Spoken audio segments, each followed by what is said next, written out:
আপোনালোকে জানে যে কেইদিনমান আগতে অসম বিধানসভাত ইউচিচি বিলখন সদনত উত্থাপন কৰিছিল আৰু সদনত উত্থাপন কৰাৰ পিছত এই বিলখন সৰ্বসন্মতিক্ৰমে গৃহীত হৈছিল। এই বিলখন পাছ হৈছিল। পাছ হোৱাৰ পিছত অসমৰ জাতি ধৰ্ম বৰ্ণ নিৰ্বিশেষে সকলোৱে এই বিলখনক সমৰ্থন কৰিছে আৰু আমিও ভাৰতীয় জনতা পাৰ্টি ধুবুৰী জিলাৰ হৈ পেলাই আমাৰ ধুবুৰীবাসী ৰাইজেও এই বিলখনক সমৰ্থন জনাইছে।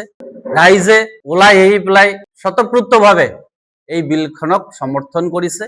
কিন্তু অতি দুখৰ বিষয় যে এজন আমাৰ ধুবুৰী সমষ্টিৰ বিধায়িকা বেবী বেগম যিদিনাখন বিল পাছ হ'ব, এই বিল পাছ হোৱাৰ সময়ত আমাৰ সকলোৰে বিধায়ক, আমি যাক সন্মান কৰোঁ, বিধায়ক হিচাপে আমি নিৰ্বাচিত কৰিছো, ৰাইজে নিৰ্বাচিত কৰিছে, সেইজন বিধায়িকা সদনত এই বিলখনৰ ওপৰত তেখেতে মাত মাতিছিল।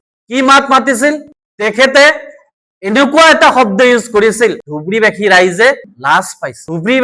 ধুবুৰী জিলাৰ নাৰীসকলে, নাৰী সমাজে লাজ পাইছে, অসমৰ নাৰী সমাজে লাজ পাইছে যে এজন নাৰী হৈ পেলাই নাৰীসকলৰ যি বিল, সেই বিলৰ সপক্ষে নকৈ তাই বিপক্ষে এনেকুৱা এটা শব্দ ইউজ কৰিলে যে এই বিলখন দ্বিতীয় বিবাহ যাতে কৰিব নোৱাৰে এই বিলখনত উত্থাপন কৰা আছে, লিপিবদ্ধ কৰা আছে।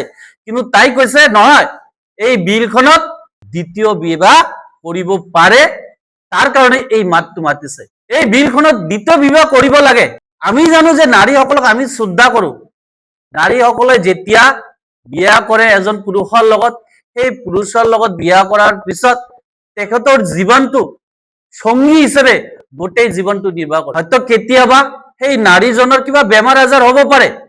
সেই বেমাৰ আজাৰ হলে কি সেই নাৰীক বা এই স্ত্ৰীক বাদ দি পেলাই আকৌ নতুন কৰি এজন স্বামীক বা নতুনকৈ এজন ল'ৰাক কি বিয়া কৰাব পাৰে নেকি? যি আইন লৈ আহিলে ইউচিচি বিলখন, এই বিলখনৰ কাৰণে আমাৰ নাৰী সমাজে আজি সক্ৰিয় হৈ উঠিছে, নাৰী সমাজে আজিৰ ডেটত সুৰক্ষিত হৈ উঠিছে।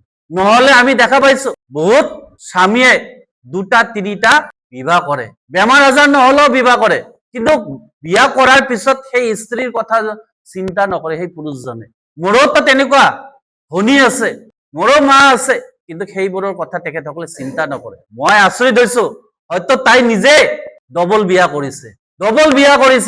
তাৰ স্বামী যিজন, স্বামীয়ে দ্বিতীয় বিয়া, বেবী বেগম যাক বিয়া কৰিছে সেই স্বামীজন দ্বিতীয় বিবাহ কৰিছে। তাৰ কাৰণে হয়তো এই কথাটো সদনত উত্থাপন কৰিছে। আমি ধিক্কাৰ দিছো, আপোনালোকৰ জৰিয়তে আমি ধিক্কাৰ দিছো আৰু আমি মাননীয় মুখ্যমন্ত্ৰীক আমি ধুবুৰীবাসী ৰাইজ হৈ পেলাই আমি তেখেতক ধন্যবাদ জ্ঞাপন কৰিছো।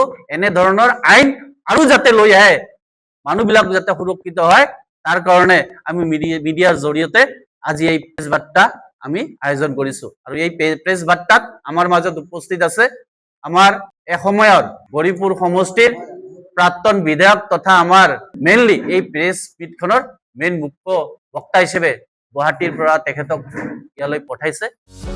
যিকোনো খবৰৰ বাবে যোগাযোগ কৰক আমাৰ এই নম্বৰত 9181 307 2221।